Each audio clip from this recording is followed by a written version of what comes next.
is in the ACL middleweight division. Fighting first on the red corner, please welcome Jacob Youngbear.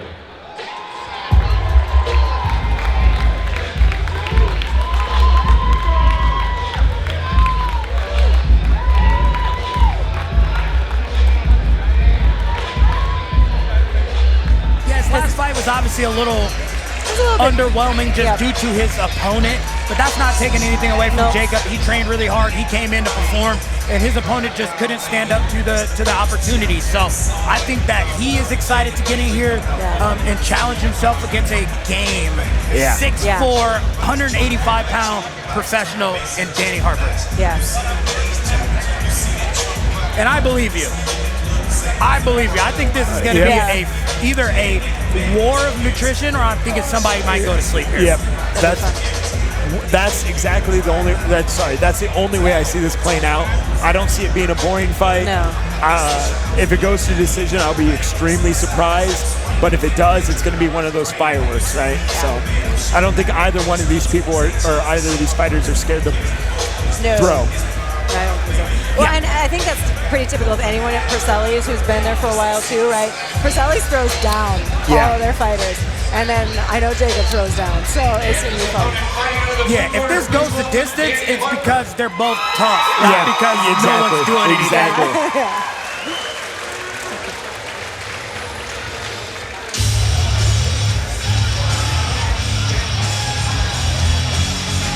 Yeah, I am excited to see if Jacob is going to fight at range, or if he's going to try and make it a dirty fight. I think when you're fighting someone who's 6'4", you got to attack their legs, you got to get after them early, you got to close that distance, look at some body work. You got to try and chop that tree down. And I think Danny needs to do a good job of fighting that southpaw jinx. It's kind of dangerous. Keep that range, fight behind his longer strikes, his jabs, and his crosses. Kind of what we've been saying about all the tall fighters tonight. They need to get those long, straight punches going.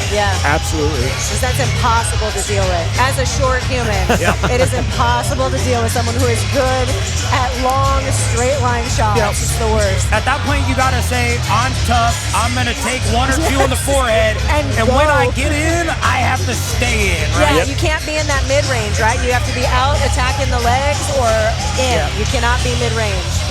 What would you say is a strong point in Danny's grappling? I mean, just being from Perselli's, he's going to be great on top. He's going to want to apply that pressure. He's going to have that no-quit mentality, right? Like, if you're going to submit him, you have to have it deep and almost to the point of breaking or going out.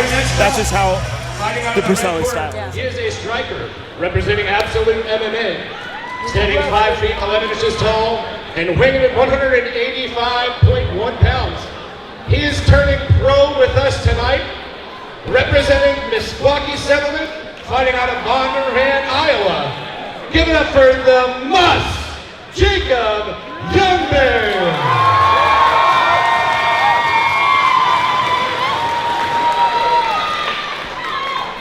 And his opponent fighting out of the blue corner.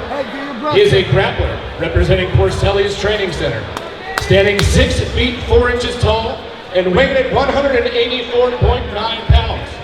Also turning pro with us tonight, fighting out of Des Moines, Iowa by the way of Pleasant Hill, Iowa. Give it up for dangerous Danny Harper.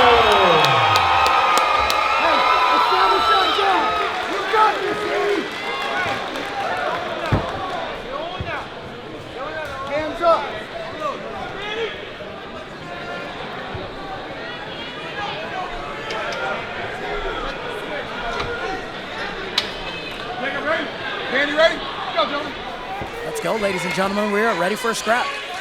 Oh, Danny's southpaw. Yeah, Danny's the southpaw. So is Jacob. Yeah. Jacob likes to switch his stances from southpaw and righty. I'm very interested to see what side he decides that he has the most success at. I don't know, but did Danny just switch his... Danny's switching his stance too. Okay. Oh, shit. It's a head kick. Yep. Jacob warned me that he had a good head kick, and he was still able to land it. Yeah. Jeez, that was a second head kick. That's a heavy head kick, man. Beautiful placement. Elbow on the way out. Yep. Oh, Jacob looks a little rocked, so he needs to survive, maybe close the distance. I would not stay at range if I could help it. Get his back off the cage. Yep. Danny's head so bleeding, clean too. striking. He's got straight punches. Is that his ear? I think it's I behind think it's right his behind ear. the head, and I think that's kind of what knocked his equilibrium off, is that shot wrapped around the block, because his hands were up. Yep. All right. I thought he was going to come right in there. What was the warning for? I'm not I don't know. quite sure. Maybe because he held onto the leg as he drove in. But you can do that in MMA. I'm not You can sure do that. what he would be warning him about. Also, if the strike hits him in the back of the head, that's on the Nice fighter that jab. turned away from the strike. That might be it. But also, if the other fighter turned, that's fair game. Yes. I was going to say, I think Jacob needs to clinch up if he can when it gets close. I wonder what they're both weighing now. Oh, big overhand. Oh my God. Dude. These guys are going at it. Go. Oh my gosh. Oh, that's 5 minutes to That's shot. like, oh my God. What a finish Oh from my Jacob God. Youngbear. Oh my DQ God. called it. What an absolute banger. Oh my God. I was not expecting that. That was amazing. Oh my God. Beautiful timing. Oh, that was beautiful timing. Woo! That was. Both of those, like, can you imagine having that kind of power? As a tiny person, I can't even imagine having that kind of power with that head kick, that cross. Oh my goodness. Oh, that's amazing.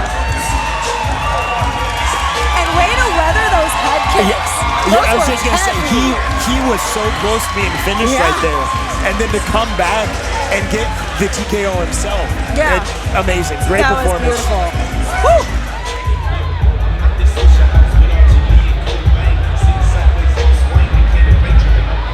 Make some noise for both these guys. That was really exciting. Your winner, 1 minute and 56 seconds in round number 1 by way of technical knockout. Fighting out of the red corner, give it up for Jacob Youngbear.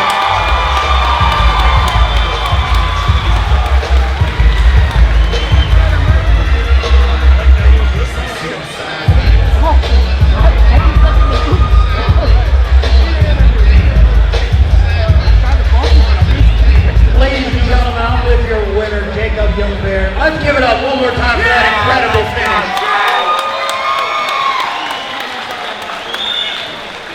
Jacob, my friend, beautiful, beautiful finish. I would be remiss if you didn't say that he had a really good high kick. Right earlier this night before the fight even started, he came out, he landed that high kick. You went through some adversity. You showed your heart, your toughness. You come back, you land that beautiful overhand that led to the finish. What's in you to show that kind of toughness and come back and get that finish? I don't know. You just gotta get back in there and don't quit. Just keep going forward. That's all you can do. Obviously, your last fight was an amateur fight. You had a long break in your amateur career for some time. You fought up weight classes. You decided to dedicate yourself, turn into a professional, fight at 185 pounds. What has this MMA journey been like? And what's next for you?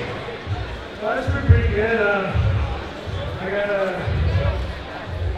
a couple of years left for me, and I don't know. It's been a long time. I don't know what's next for me. Maybe something in March. So that's the next time I see you, sometime in March. Obviously, you lit the crowd on fire with that finish, and so it seems like you got a lot of support, a lot of people who believe in you and what you're chasing in your dreams. What do you want to say to the people that continue to support you? I just want to say thank you to my family. Thank you for coming out. Thank you to Absolute, teammates over at Absolute, and training partners. Thank you guys for grinding with me day in and day out and making me work hard. And, yeah. Jacob, you're a man of few words, but a lot of action. Let's give it up for Jacob Youngbear.